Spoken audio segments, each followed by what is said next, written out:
History में कुछ ऐसे पल होते हैं जो आने वाली नस्लों के लिए मिसाल बन जाते हैं। 7 मई 2025 का वो दिन भी ऐसा ही था जब इंडियन नेवी ने कुछ ऐसा कर दिखाया जो दुश्मनों को हैरान कर गया। पाकिस्तान और चीन दोनों के लिए कि भारत अब किसी भी खतरे का जवाब देने में झिझकेगा नहीं। ये कहानी शुरू होती है 22 अप्रैल 2025 की उस दर्दनाक घटना से जब पहलगांव कश्मीर में आतंकियों ने हिंदू तीर्थयात्रियों पर हमला किया, जिसमें 30 से ज्यादा निर्दोष मारे गए। इस हमले ने पूरे देश को झकझोर कर रख दिया और उसी वक्त सरकार ने यह तय कर लिया कि अब जवाब दिया जाएगा, और वो भी ऐसा कि सारी दुनिया याद रखेगी। इंडियन नेवी को अरेबियन सी में तुरंत तैनात किया गया, एयरफोर्स को अलर्ट किया गया और मिसाइल यूनिट्स तैयार कर दी गई। इस पूरे ऑपरेशन में नेवी ने अपनी कोल्ड स्टार्ट डॉक्ट्रिन का शानदार इस्तेमाल किया। कोल्ड स्टार्ट डॉक्ट्रिन दरअसल वो मिलिट्री स्ट्रेटेजी है जिसमें सेना बिना किसी तैयारी में समय गंवाए तुरंत जवाबी हमला कर सकती है। ये डॉक्ट्रिन 2001 के सांसद हमले के बाद तैयार किया गया था और ऑपरेशन सिंदूर ने इसे ग्राउंड पर उतार कर दिखा दिया। नेवी ने अरेबियन सी में पाकिस्तानी फ्लीट की नाकाबंदी कर दी। 7 मई की सुबह तक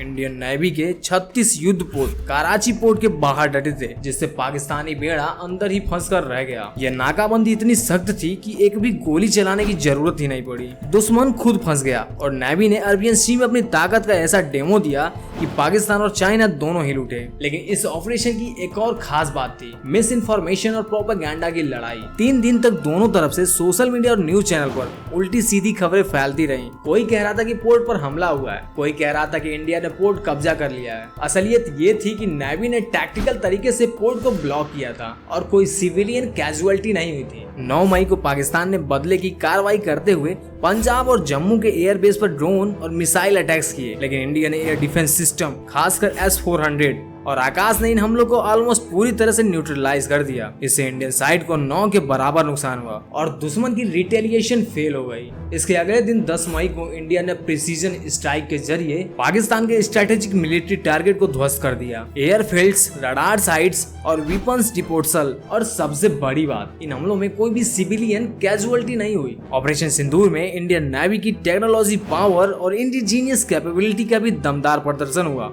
INS विक्रांत और INS विक्रमादित्य एयरक्राफ्ट कैरियर से MiG-29 के फाइटर जेट्स लॉन्च हुए। कोलकाता क्लास और विशाखापट्टनम क्लास डिस्ट्रॉयर ने ब्रह्मोस मिसाइल और एडवांस गन सिस्टम के साथ दुश्मन के खिलाफ डिफेंसिव और ऑफेंसिव ऑपरेशन को बैलेंस किया। शिवालिक और तलवार क्लास फ्रिगेट स्टील्थ टैक्टिक्स के साथ सामने आई, जबकि कलवरी क्लास सबमरीन अरेबियन सी में गुप्त रूप से तैनात रही। इस पूरे ऑपरेशन में बोइंग P-81 नेपट्यून एयरक्राफ्ट ने लॉन्ग रेंज सर्विलांस और सब हंटिंग का जिम्मा संभाला। इंडियन नेवी का NC-31 नेटवर्क और GS-87 रुक्मनी सैटेलाइट हर नेवल एसेट को एक साथ जोड़ते रहे, जिससे अरेबियन सी में ऐसा कम्युनिकेशन और कोऑर्डिनेशन बना कि दुश्मन की एक भी चाल कामयाब नहीं हो सकी। ये ऑपरेशन सिर्फ मिलिट्री ताकत का नहीं बल्कि जियोपॉलिटिकल मैसेज का भी मास्टर स्ट्रोक था। पाकिस्तान और चीन दोनों को ये समझ आ गया कि इंडिया अब अपने लोगों की सुरक्षा और अपने स्ट्रेटेजिक इंटरेस्ट की रक्षा के लिए किसी भी हद तक जा सकता है। ये मिशन दुनिया के सबसे बोल्ड नेवल ऑपरेशन में गिना गया और आत्मनिर्भर भारत इनिशिएटिव का शानदार प्रदर्शन बना। लेकिन कहानी यहीं खत्म नहीं होती। ऑपरेशन सिंदूर के साथ ही इंडिया ने अरेबियन सी में चीन की मूवमेंट पर भी पूरी नजर रखी। चाइनीज नेवी की किसी भी सरप्राइज मूव को रोकने के लिए